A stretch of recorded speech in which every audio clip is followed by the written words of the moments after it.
Hi everyone, learning chemistry with Daddy Shark. So today we are going to learn group 17 elements. So as you can see in the diagram below, so all group 17 elements are found in common use in our daily life. So for example, in the toothpaste, we have fluorine, and then chlorine is used as the bleaching agent, and then it is added into swimming pool and even in our drinking water, and it is used to inhibit the growth of bacteria. And then some of the members of group 17 elements are used as antiseptic. So before we proceed, so disclaimer, so the video is actually for the education purpose for Form 4 and Form 5 students in Malaysia. So it is hoped that all the diagrams and examples would provide you a better understanding. So group 17 elements. So the members in group 17 elements are also known as halogens. So they have very special names. So there are 5 members in group 17. So we have fluorine represented by F, fluorine represented by Cl, bromine Br, iodine I, and astatine At. So group 17 elements that exist as diatomic molecules in nature. For example, F, it exists as F2. So what do you understand by diatomic molecules? So for example, so this is fluorine molecules.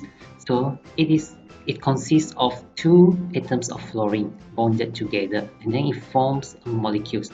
Or in other words, I should say, group 17 elements actually they exist just like twin brothers in our daily life.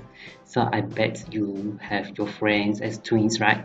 So we can say that group 17 elements are twin brothers. So that's why we say Cl is Cl2. So Br exists as bromine molecules Br2. And now can you guess what is the formula for iodine molecules? Yes, I2, and then astatine At2. So for your knowledge, so for the group 17 elements, they are known as very reactive non-metals. Now, let us take a look at the electron arrangement of the atoms below. So you have fluorine, chlorine, bromine, and iodine. So look carefully at the electron arrangement. So now, could you spot the similarities of these atoms? Yes, we said that the atoms of halogens have 7 valence electrons. So remember, usually students they forget this thing. They just write down the halogens have 7 valence electrons. So which is not that accurate in SPM exam. So remember, if you want to write down electrons, so whenever you write down electrons, so please include atoms. So the correct or the complete sentence should be the atoms of halogens have 7 valence electrons. So as you can see, moving down group 17, what happened here? So we say moving down group 17, the atomic size increases down the group. So how do you explain this phenomenon? So if you are given a question, why the atomic size increases down the group? So reason, the number of shells filled with electrons of atoms increases. So as you can see, so fluorine you have 2 shells filled with electrons, chlorine 3 shells, bromine 4 shells, and then iodine you have 5 shells. So that's the reason why the atomic size increases when moving down group 17. Next, let us take a look at the diagram below. So the diagram shows you 3 halogens that could be found easily in your school lab. And we have another one, fluorine, so which exists as gaseous state, and it is sealed in glass tube because this fluorine is considered as harmful and it is too reactive. And now I want you to observe the color change. Observe the color change from chlorine to bromine, and then from bromine to iodine. We said that moving down group 17, the color turns purple. Actually, it turns darker. We said that from group 17, moving down group 17, the color turns darker. And then if you are a group observer, you will notice that the physical state is different, right? So from chlorine to iodine. Chlorine is pale yellow gas, bromine is brown liquid, iodine is purplish black solid, and some of the book it just write down black solid. And if possible, I want you to memorize because this bromine is a very common materials in SPM exam. So you just memorize bromine, brown liquid, bromine, brown liquid. Okay, so come back here. Now I want you to focus on chlorine and bromine. Focus on chlorine and bromine and then tell me which one can boil easily. Which one can boil easily? If you compare chlorine and bromine, compare of course chlorine, right? Of course chlorine because it exists as gaseous state. Or in other words, we say that it is harder to boil bromine. So how do you fill in the blank? So what is your answer here? So boiling point of bromine is then chlorine. So how would you fill in the blank? As it is harder to boil bromine compared to chlorine. So we say that the boiling point of bromine is higher. Good. Higher than chlorine. So now I want you to compare bromine and iodine. So now we focus on bromine and iodine. Which one can melt easily? Which one can melt easily? This one is liquid, this one is solid. So we say that we can melt bromine easily. Or in other words, we can say that it is harder to melt iodine, right? It is harder to melt iodine. So that's why we say that the melting point of iodine is then bromine. So what is the answer here? What is the answer here? Should be higher, right? Or we make a simple conclusion. Moving down group 17. So from chlorine to bromine, from bromine to iodine, the melting point of halogens increases. The melting point of halogen increases. So now melting point of bromine is higher than that of chlorine. So now if you want to compare this, so I shows you the diagrams here. So chlorine exists as molecules, diatomic molecules as I mentioned before, chlorine and bromine. So do you notice that the size is different? So we said that the molecular size of bromine is bigger, right? So among these bromine molecules, we have intermolecular force. And then among these chlorine molecules, you have intermolecular forces. So which one is stronger? So you have situation A, situation B. So which of the intermolecular forces is stronger? Of course, situation B, right? So in the exam, if you want to write the reason, if you want to give the reason, you should write down like this. The molecular size of bromine is larger. The molecular size of bromine is larger than chlorine. And then the intermolecular forces between these molecules is stronger. And then more heat energy is needed to overcome the intermolecular forces in bromine. Other physical properties. As any other nonmetals, group 17 elements do not conduct electricity and they do not conduct heat. And the densities of the group 17 elements increases as going down the group. So for another part, chemical properties, today we focus on these three reactions. So when halogens react with water, and the reaction between halogens with sodium hydroxides, and then the reaction between halogens with iron. First of all, we look at the reaction between water and halogens. So I show you three diagrams because we couldn't carry out the experiment. So I just show you the 2D diagrams here. So we just imagine you flow the chlorine gas into distilled water and then you add liquid bromine into distilled water, and this one is iodine crystal. So you just put a small crystal into distilled water. So now I give you the observation. So pale yellow gas dissolves rapidly in water, and then for bromine, the brown liquid dissolves slowly in the water, and then for iodine, small amount of purplish crystal dissolves in water. So now I want to ask you, what can you deduce from the observation?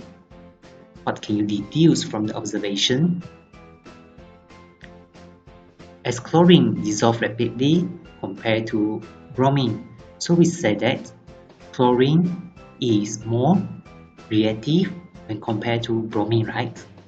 And then bromine, if we compare with iodine, which one is more reactive? Bromine, because bromine dissolves slowly, but this one just very small amount dissolve.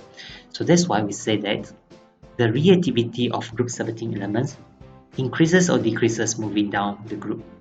Increases or decreases? Decreases, right? Because it turns slowly, it dissolves slowly in water when moving from chlorine to iodine. So next, what is this? What is this? So move. Actually, it is the blue litmus paper. So now, if you dip a piece of blue litmus paper into the solution here, after the chlorine dissolves in water, so what happened here? What happened here? So the solution turns blue litmus paper red, then bleached. This one turns red and bleach. So this solution turns blue litmus paper red, but does not bleaches it. So now from the word, it turns red. So you should know that in this solution, it contains acid, right? It contains acid. And then in this solution, it contains acid. And in this solution, it contains acid as well. But here's something here very special here. It turns bleach. So some of the book, it was just mentioned that it turns white. So actually, we say that there is bleaching agent here, right? Because it will turns it white. It will bleaches the blue litmus paper. So now let us learn how to write the chemical equation. So as what I told you before, so chlorine is halogen. So whenever you want to write down the formula for halogens, so please remember Cl2, diatomic molecules. So when it dissolves in water, it will form HCl and HOCl. So now I want you to try. Can you write down the chemical equation between bromine water and distilled water? Just copy down from here actually. So if you are quite sensitive enough, you can write down. Actually, it is Br2 plus H2O, and then it will form HBr and then HOBr. So you just substitute Cl2 with Br2. So now I want you to name this one. So HCl. So I hope our students, you know what is the name for HCl, because HCl is very popular in SPM exam.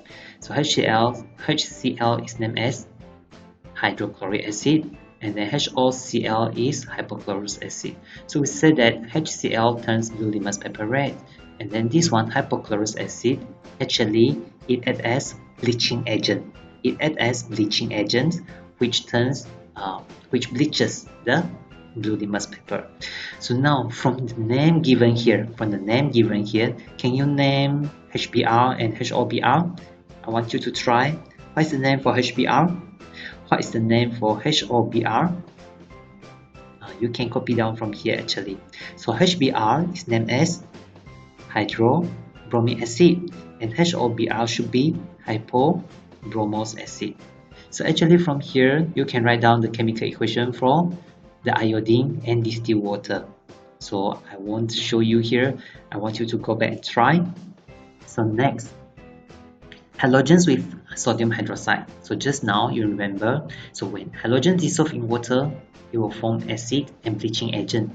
So now what happens if halogens react with sodium hydroxide?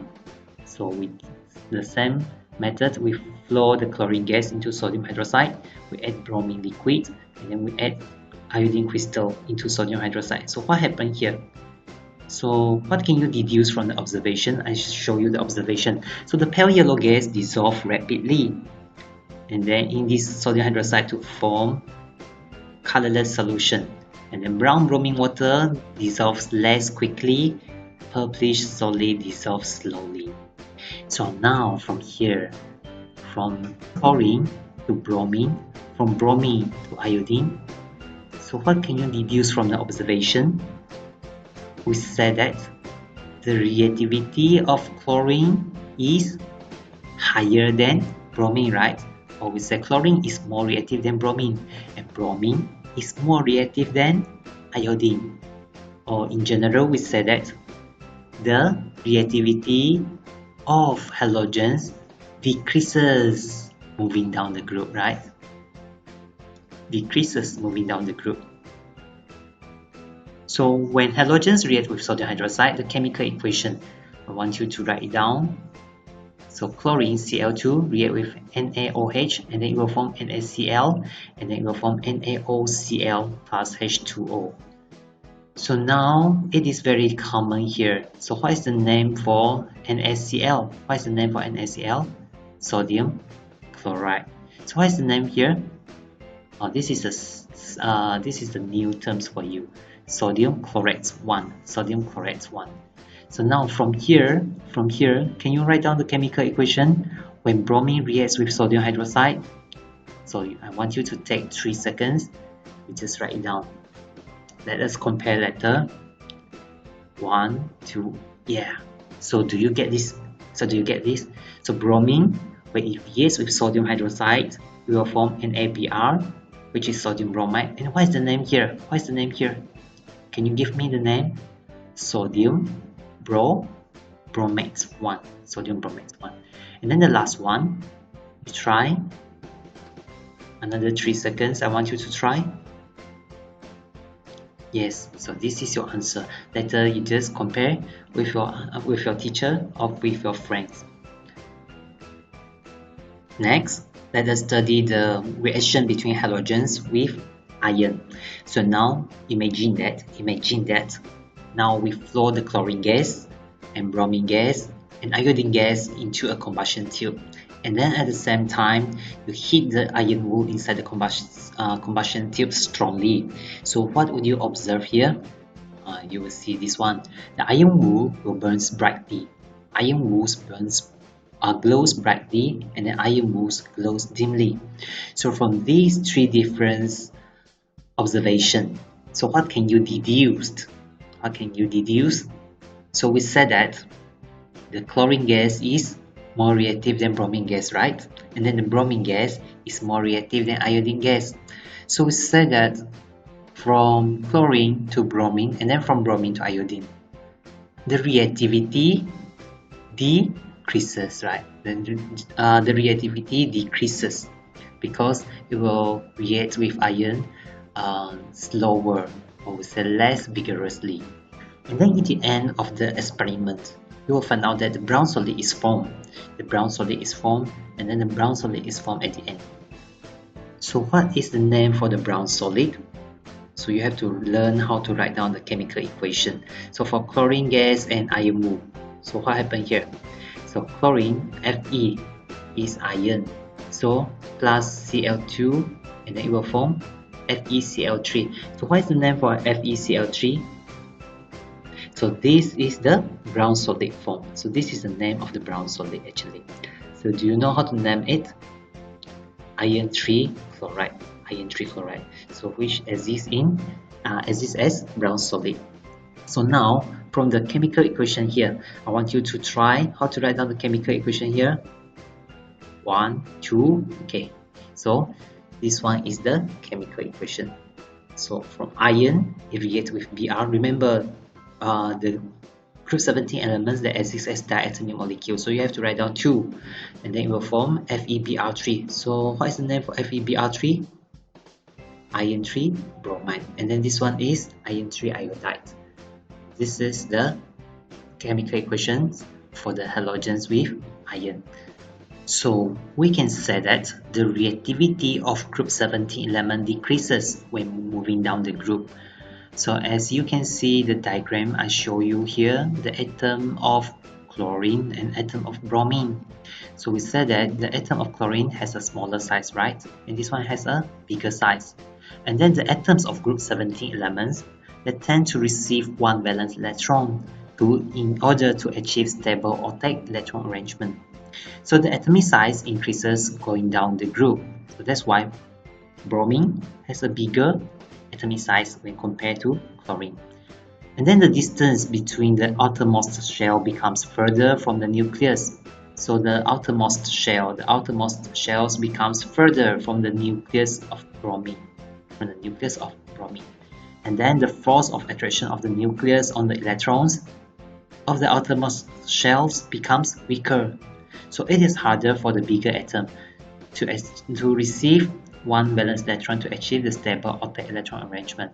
So that's why bromine is harder to receive one valence electron, and this causes bromine becomes less reactive when compared to chlorine. So summary for today, what have you learned in this video? So we learned that moving down group 17, the color of the halogens becomes darker. So which we have yellow gas for fluorine, and then chlorine exists as pale yellow gas, bromine dark brown liquid, iodine purplish black solid. And don't forget for group 17 elements that exist as diatomic molecules. And then the melting point of halogens increases when moving down the group because the intermolecular forces between the molecules becomes stronger and the molecular size is larger. And then you learn that the reactivity of halogens depends on the tendency of the atom to receive one valence electron, or in common I should say that the easier the atom to receive an electron, the more reactive it is. So you just compare these three, chlorine and bromine, which one can receive electron more readily? We said that chlorine atom, because the size is smaller, and then the force of attraction of the nucleus and the valence electron in the outermost shell is stronger, so it is easier for the chlorine atom to receive one electron. So that's why we said that the easier the atom to receive an electron, the more reactive it is. So this happens in group 17. For the chemical properties, I want you to remember, so for SPM level, so halogens, it will react with water, with sodium hydroxide and iron.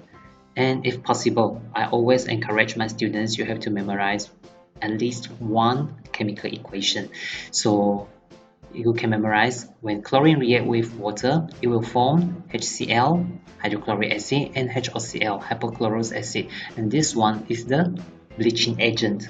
And when chlorine 2 will react with sodium hydroxide, it will form sodium chloride and sodium chlorate. And when it reacts with iron, so it will form this one. What is the name for this one? Iron 3 chloride. And what is the color for iron 3 chloride? Do you still remember? Yes, brown solid. So that's all for today. I hope you enjoy. Thank you.